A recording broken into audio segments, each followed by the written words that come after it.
Hello বন্ধুরা, good morning.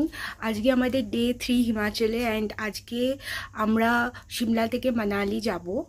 এখন বাজে সকাল 8:30। সো আমরা একটু তাড়াতাড়ি বেরিয়ে যাচ্ছি বিকজ যেতে টাইম লাগবে, আর গিয়ে মানালি পৌঁছাতে প্রায় 7 to 8 আওয়ার্স লাগবে। আর মাঝখানে যদি একটা দুটো স্পট আমাদের দেখার আছে, তো সেই জন্য একটু টাইম লাগবে। আমরা তাড়াতাড়ি বেরিয়ে যাচ্ছি, গিয়ে তারপরে অন দ্য ওয়েতে যা যা স্পট আছে তোমাদেরকে দেখাবো। সিমলা থেকে মানালি যেতে মোটামুটি 7 থেকে 8 ঘন্টা সময় লাগে। সিমলা থেকে মানালির ডিস্টেন্স হলো 240 কিলোমিটার্স। এবার তোমরা সকালে যেরকম টাইমে বেরোবে সেরকমই তোমরা ওখানে পৌঁছাতে পারবে। আমরা একটু লেট করে বেরিয়েছিলাম, ব্রেকফাস্টটা করে আমরা 9টার দিকে বেরিয়েছিলাম, 9-9:30 দিকে। ওই জন্য আমাদের মানালি পৌঁছাতে অলমোস্ট সন্ধ্যে 7টা কি 8টা বেজে গেছিলো, কারণ তখন রাস্তার কন্ডিশনও ভালো ছিল না। আমরা হিমাচল ঘুরতে যাওয়ার কিছুদিন আগেই ওখানে ফ্লাড হয়েছিল, যার ফলে রাস্তাঘাট ভেঙে মানালির অবস্থা খুবই খারাপ ছিল। মানালি যে হাইওয়ে, সিমলা মানালি হাইওয়ের অবস্থা খুবই খারাপ ছিল। তা সত্ত্বেও আমরা যে সেফলি পৌঁছাতে পেরেছি সেটাই অনেক ভালো জিনিস। রাস্তায় আমরা মানালি যাওয়ার পথে আমরা কুলুতে একটু থেমেছিলাম, থেমে ওখানে লাঞ্চও করি অ্যান্ড ওখানে আশেপাশে কিছু জায়গাও দেখি, বাট সেটা আলাদাভাবে আর কোনো ভিডিও করা হয়নি। কিন্তু লোকেশনগুলো খুবই সুন্দর ছিল, আর দেখতেই পাচ্ছ সিটিটা, কুলু সিটিটাও খুবই সুন্দর। যেতে যেতে আমাদের প্রায় অন্ধকারই হয়ে গেছিলো মানালি পৌঁছাতে। রাস্তায় দাঁড়িয়ে আমরা এই বিমলা শল সেন্টার থেকে আমরা কিছু শলস অ্যান্ড জ্যাকেটও পারচেস করি, লেদার জ্যাকেট, যেটা খুবই সুন্দর ছিল। আর তারপরে অলমোস্ট 7টা থেকে 8টার মধ্যে আমরা গিয়ে মানালিতে আমাদের মানালির হোটেলে পৌঁছে যাই। আমরা এখন আছি হোটেল রাইডার ভিলা মানালিতে। আমরা কিছুক্ষণ আগে এখানে ঢুকলাম, যেহেতু রাস্তার অবস্থা ভালো না আর রাস্তায় খুবই কাজ চলছে। আর কিছুদিন আগেই যেহেতু এখানে অনেক কিছু হয়েছে, তো রাস্তাটা এখনও পুরোপুরিভাবে ঠিক হয়নি, সেই জন্য একটু টাইম লাগছিলো আসতে। তো আমাদের একটু টাইম লেগেছে, একটু দেরিও হয়েছে। সো এখানে পৌঁছাতে আমাদের কিছুটা লেট হয়ে গেছে। আমরা মাঝখানে কিছু জায়গায় থেমেছি। তো এখন আমরা জাস্ট হোটেলে কিছুক্ষণ আগে ঢুকলাম, এখন অন্ধকার হয়ে গেছে। তাও একবার তোমাদের আমি রুমটা দেখিয়ে দেবো, কারণ মর্নিংয়ে হলে রুমটা অনেকটা অগোছালো হয়ে যায়। সো আমরা স্টে করছি রাইডার ভিলা মানালিতে। এটা মানালি ম্যালের থেকে অনেকটাই কাছে। সো আমি তোমাদের একবার রুমটা ঘুরে দেখিয়ে দেবো। হোটেলটা মোটামুটি ভালো, মোটামুটি রিজনেবলও বলবো না, খুব হাই প্রাইসডও বলবো না, বাট লোকেশনটা ভালো অ্যান্ড আমাদের ব্রেকফাস্ট ডিনার ইনক্লুডেড এখানে। তো একবার তোমাদের হোটেলটা ঘুরে দেখিয়ে দেবো। ভালো হোটেলটা, আর যেহেতু এখন পুরোপুরি তো সিজন না, অফ সিজন, তো হোটেলের লোকও কম। আর আশেপাশে আরও প্রচুর হোটেলও আছে, দেখতে পাচ্ছ তোমরা। সো আমি একবার তোমাদের হোটেলটা ঘুরে একবার জাস্ট দেখিয়ে দেবো। তোমরা মানালিতে স্টে করতে চাইলে মানালিতে অনেক রকমের বিভিন্ন বাজেটের অনেক তোমরা হোটেল ওখানে পেয়ে যাবে। তো আমরা যে হোটেলটা নিয়েছিলাম সেটা ছিল হোটেল রাইডার ভিলা, যেটা মানালি ম্যালের থেকেও খুবই কাছে। আবার যেই লোকেশনটা ছিল সেই লোকেশন থেকে যে ভিউটা ছিল, ভিউটাও মানে যে হিলসের ভিউটাও, সেটাও খুব সুন্দর লাগছিলো। কারণ ম্যালের যদি খুব কাছে হয়ে যায় হোটেলটা, তাহলে আবার তোমরা সেই টাইপের ভিউটা পাবে না। যেহেতু আমি আগে মানালিতে গেছি, তাই জন্য আমার একটা আইডিয়া ছিল যে কোন লোকেশনে নিলে হোটেলটা বেস্ট হবে। সো আমি এমন একটা লোকেশন চাইছিলাম যেখান থেকে ম্যালটাও কাছে হবে অ্যান্ড আমরা একটা ভিউও পাবো, একটা প্রপার ভিউ। আবার যদি খুব বেশি আউটকার্টসে হয় তাহলে ম্যালেও আসতে অনেকক্ষণ সময় লাগে, কারণ ওখানে ম্যালটাও একটা ফ্যাক্টর। দ্যাটস ওয়াই আমরা এই হোটেলটা সিলেক্ট করি। এখন রাত্রির হয়ে গেছিলো বলে তোমাদের আমি ভিতরে ভিউটা দিলাম। সকালবেলা হলে আমি তোমাদের আউটসাইডের লোকেশনটা দেখাবো, তখন বুঝতে পারবে যে এই হোটেলটা সিলেক্ট করার রিজনটা কি। এখান থেকে ম্যালও খুবই কাছে আর হোটেলটাও খুবই সুন্দর, আর ব্রেকফাস্ট আর ডিনার সব কিছু ইনক্লুডেড ছিল। দ্যাটস ওয়াই এই হোটেলটাকে আমরা সিলেক্ট করি। তোমরা চাইলে মানালিতে অনেক বাজেট ফ্রেন্ডলি অনেক হোটেল পেয়ে যাবে। আর দেখতেই পাচ্ছ বাইরের ভিউটা, বাইরে অনেক হোটেলস আছে। সকালবেলার ভিউটা আরও সুন্দর হবে, সেটা আমি তোমাদের সকালবেলা উঠে দেখাবো। আমরা সেই দিন কোথাও বেরোইনি, আমরা রেস্ট নিয়েছিলাম ঘরে। আমাদের জন্য ফ্রি কমপ্লিমেন্টারি চা কফি ছিল। তারপরে রাতের ডিনারও আমরা খেয়ে নিই তাড়াতাড়ি। ডাল, সবজি, চিকেন, ভাত, রুটি সবই ছিল, কারণ পরের দিন আমাদের লোকাল সাইটসিইং করতে যাওয়ার ছিল। আর পরের দিন সকালবেলা উঠে তোমরা ভিউটা দেখতে পাচ্ছ, মানে মানালির যে ভিউটা, এটা হচ্ছে আমাদের হোটেলের আমাদের ব্যালকনি থেকে তোমরা ভিউটা দেখতে পাচ্ছ হিলসের। খুবই সুন্দর ভিউটা। মানালিতে ফার্স্টের দিন আমরা লোকাল সাইট-সিইং রেখেছিলাম, কারণ আগের দিন অনেকটা ট্রাভেল হয়, সো একটু রেস্টের জন্য লোকাল সাইট-সিইং করা বেটার। ব্রেকফাস্টে অনেক কিছু ছিল, দেখতেই পাচ্ছ, পরোটা, রুটি, পাউরুটি, অমলেট, সবজি সবই ছিল। হ্যালো বন্ধুরা, গুড মর্নিং। আজকে আমাদের ডে 2 মানালিতে। তো কালকে রাত্রি হয়ে গেছিলো, যেহেতু সন্ধ্যা হয়ে গেছিলো আসতে, তাই জন্য রুমটা কালকে তোমাদের ভালো করে দেখাতে পারিনি। তো একবার তোমাদের এখন আমি রুমটা দেখিয়ে দেবো। আমি তোমাদের একবার রুমটা দেখাবো। কালকে রাত্রির হয়ে গেছিলো, সো রাত্রির ভিউটা অন্যরকম ছিল। এখন তোমাদের দিনের আমি রুমটা একবার দেখিয়ে দিচ্ছি।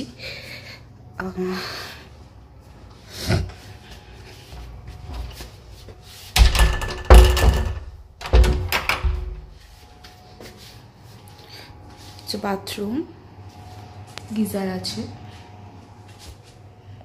রুম একটু অগোছালো হয়ে গেছে, কারণ কালকে ঢুকেছি, সো একটু অগোছালো হয়ে গেছে, বাট তাও দেখিয়ে দিচ্ছি।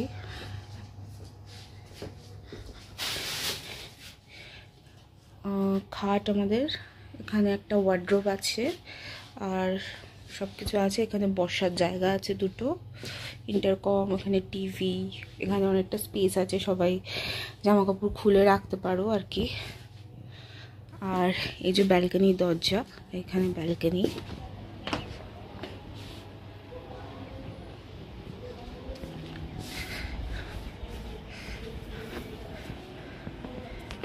এই যে ভিউ এখান থেকে,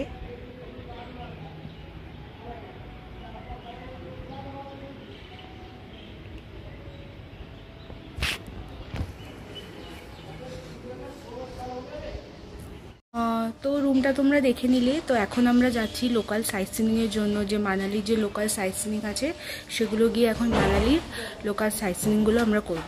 একটা ছোট্ট সাজেশন, মানালি ঘুরতে আসলে সাথে একটা ছাতা রাখা খুবই কম্পালসারি, কারণ হঠাৎ করে যে কোনো সময় বৃষ্টি নেমে যায়। আগের দিনও রাত্রিবেলা এখানে অল্প বৃষ্টি হয়েছিল, আগের বারও দেখেছিলাম এখানে যে কোনো সময় অল্প করে বৃষ্টি হয়, সো সাথে একটা ছাতা রাখলে খুবই ভালো। সো ফার্স্টে যে সাইটসিইংয়ের জন্য যাচ্ছিলাম সেটা হচ্ছে বশিষ্ঠ টেম্পল, তারপরে আমাদের হিড়ম্বা দেবী টেম্পল, তারপরে আরও একটা দুটো ওখানকার মনিস্ট্রি, তারপর আরেকটা হিড়ম্বা দেবীর পাশে আরেকটা টেম্পল, এগুলো আমাদের দেখার ছিল। তো ফার্স্টে আমরা বশিষ্ঠ টেম্পলের দিকে হাঁটা শুরু করি। সো গাড়িটা রেখে আমাদের একটুখানি হেঁটেই যেতে হয়েছিল, ওখান থেকে স্লোপিং রাস্তা ছিল, একটু প্রবলেম হচ্ছিলো হেঁটে যেতে। সো যারা এজেড আছে তাদের একটু প্রবলেম হতে পারে, চেষ্টা করা উচিত যাতে গাড়িটা উপর অবধি যাওয়া যায়। এটা দেখতে পাচ্ছ, এটা হচ্ছে বশিষ্ঠ টেম্পল, এটা আমাদের লোকাল ট্যুরের ফার্স্ট স্পট ছিল। এখানে স্পেশালিটি হলো এখানে হট ওয়াটার স্প্রিং আছে। সো যদি কেউ এখানে মানে হট ওয়াটার বাথ নিতে চাও, তাহলে সাথে করে একটা জামা কাপড় ক্যারি করবে, তাহলে তোমরা এখানে হট ওয়াটার বাথ নিতে পারবে। এখানে ছেলে আর মেয়েদের সেপারেটলি তোমরা চাইলে হট ওয়াটার বাথ নিতে পারো। আর এখানে ভিতরে কোনো ক্যামেরাও অ্যালাউ নেই যেখানে হট স্প্রিংটা আছে, বিকজ অনেকেই ওখানে স্নান করে, সো দ্যাটস ওয়াই ভিতরে কোনো ভিডিও করা হয়নি। তো কিন্তু টেম্পলটা খুবই সুন্দর আর অনেকটা জায়গা নিয়ে। আর দেখতেই পাচ্ছ সেদিন খুব সানি ছিল ওয়েদারটা, আর খুবই সুন্দর ওয়েদার ছিল, যেহেতু আগের দিন একটু বৃষ্টি হয়েছিল। মানালির ওয়েদার খুবই ট্রপিক্যাল থাকে।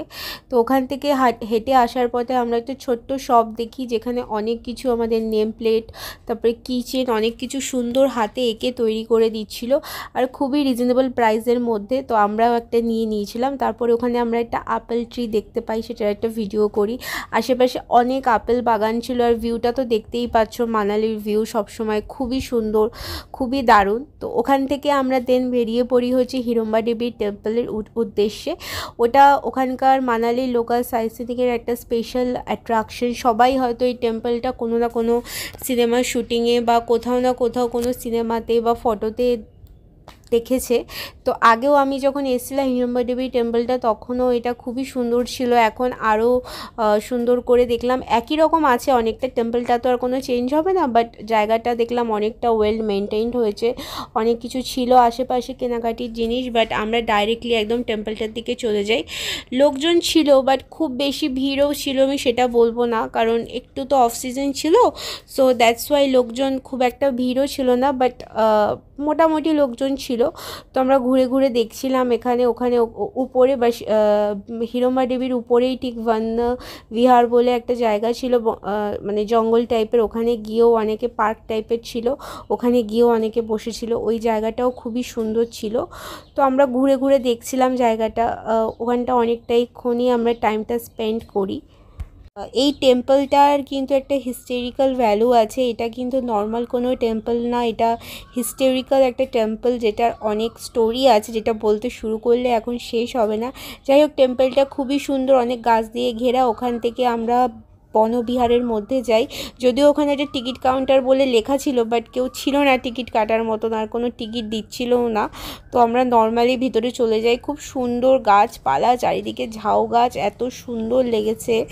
যাই হোক, ওখান থেকে আমরা যে ঘটকচ টেম্পলে, যেটা ঠিক হিড়ম্বা দেবী টেম্পলের ঠিক রাস্তার অপোজিটেই ছিল ছোট্ট একটা টেম্পল, যেখানে আমরা গিয়ে ঠাকুরকে প্রণাম করি, জায়গাটা দেখি, খুবই সুন্দর জায়গাটা।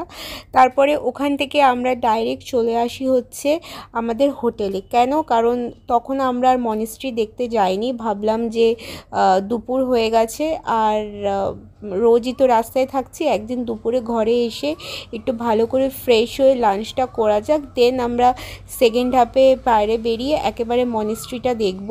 সো আমরা হোটেলে চলে আসি, আর ভালো হয়েছে চলে এসেছিলাম, কারণ দেখতেই পাচ্ছ আবার বৃষ্টি শুরু হয়ে গেছে, রোদ্দুরের মধ্যে হালকা হালকাভাবে বৃষ্টি হচ্ছে, জানি না কতটা দেখতে পাচ্ছ তোমরা, বাট বৃষ্টি হচ্ছিল। তারপরে আমরা fried rice and chicken order করেছিলাম। সো যেহেতু দুপুরের লাঞ্চ আমাদের ইনক্লুডেড ছিল না, ওটা আমরা নিজেরাই পে করেছিলাম। তারপরে ওয়েদারটা খুব সুন্দর হয়ে গেছিলো বৃষ্টি হওয়ার পরে। তারপরে আমরা আবার ওই 4টের দিকে, 4টে সাড়ে 4টের দিকে বেরিয়ে পড়ি হচ্ছে মনিস্ট্রি দেখতে। মনিস্ট্রিটা ম্যালের একদমই গায়ে, মানে জাস্ট মনিস্ট্রি থেকে ম্যাল হচ্ছে 1 পা বলতে গেলে। তাই জন্যেই আমরা ওটা ভাবলাম বিকেলবেলা এসে দেখবো আলাদা করে, আর ওটা দুপুরবেলা দেখে কোনো দরকার নেই। বিকেলবেলা যেহেতু আমরা আসবো ওই ম্যালে, সো তখন এসে মনিস্ট্রিটা দেখলে হবে। তারপরে হচ্ছে আমাদের মেন অ্যাট্রাকশন, যেটা হচ্ছে মানালি ম্যাল। সিমলা আর মানালি আসলাম আর ওখানকার ম্যাল ঘুরলাম না, সেটা তো হলো না। তো ম্যালটা ঘোরাটা কম্পালসারি। তো ওখানে আমার মানে মানালি ম্যালটা আগের থেকে খুবই ফেভারেট। সিমলা থেকে মানালি ম্যালটা আমার বেটার লাগে, কারণ সিমলা ম্যালে যেতে গেলে অনেকটা হেঁটে যেতে হয়, যদিও ওটা ভিউটা খুব সুন্দর হয়, বাট মানালি ম্যালটায় তোমরা ইজিলি পৌঁছে যেতে পারবে, কারণ ওটাতে মানে যে কোনো ট্রান্সপোর্ট ওখানে ইজিলি তোমাকে ছেড়ে দেবে বা ড্রপ করে দেবে। আর ম্যালটাও খুবই সুন্দর, অনেকটা জায়গা নিয়ে তুমি হেঁটে হেঁটে দেখতে পারো। ওখানে অনেক ক্যাফেস ছিল, তো আমরা একটা চপস্টিক বলে ওখানে একটা ক্যাফে সিলেক্ট করি, বিকজ নতুন জায়গাতে গেলে আমরা ওখানকার ক্যাফেতে একটা যাই, ওখানকার ফুড ট্রাই করি। সো আমরা এই ক্যাফেটা সিলেক্ট করি, যেটার নাম ছিল হচ্ছে চপস্টিক। আর ওখান থেকে বসে উপর থেকে ভিউটাও জাস্ট দারুণ লাগে, সেই জন্য আমরা ক্যাফেটাকে সিলেক্ট করি লোকাল মানে খাবার ট্রাই করার জন্য। তো আমরা যেহেতু ওখানে আমাদের 2-3 দিন স্টে ছিল, তাই জন্য ভাবলাম আজকে একটা ক্যাফে সিলেক্ট করে দেখা যাক। তো আরেকদিন আরেকটা ক্যাফে সিলেক্ট আমরা করব। সো চপস্টিকে আমরা যেটা অর্ডার করেছিলাম সেটা হচ্ছে ওখানকার একটা লোকাল ফিশ, যেটা হচ্ছে ট্রাউট ফিশ, যেটা একমাত্র মানালিতেই পাওয়া যায়, যেটার নাম হচ্ছে ট্রাউট ফিশ। একটু এক্সপেন্সিভ ছিল, ফিশ অ্যান্ড চিপসের মধ্যে ট্রাউট দিয়েছিল, 550 টাকা মতন দাম ছিল ফিশটার। কিন্তু যাই হোক, লোকাল কুইজিন ট্রাই করতে গেলে একটু তো এক্সপেন্সিভ হবে, আর স্পেশালি ফিশের আইটেম, কারণ ফিশের আইটেম হিল স্টেশনে একটু এক্সপেন্সিভই হয়। যাই হোক, তারপরে আমরা রুমে এসে ডিনার করলাম। হোপফুলি সবার আমার ভিডিওটা ভালো লাগবে, ভালো লাগলে সাবস্ক্রাইব করে দিও। নেক্সট ভিডিওতে আমি মানালি ট্যুরের আরও ডিটেলস ইনফরমেশন তোমাদের সাথে শেয়ার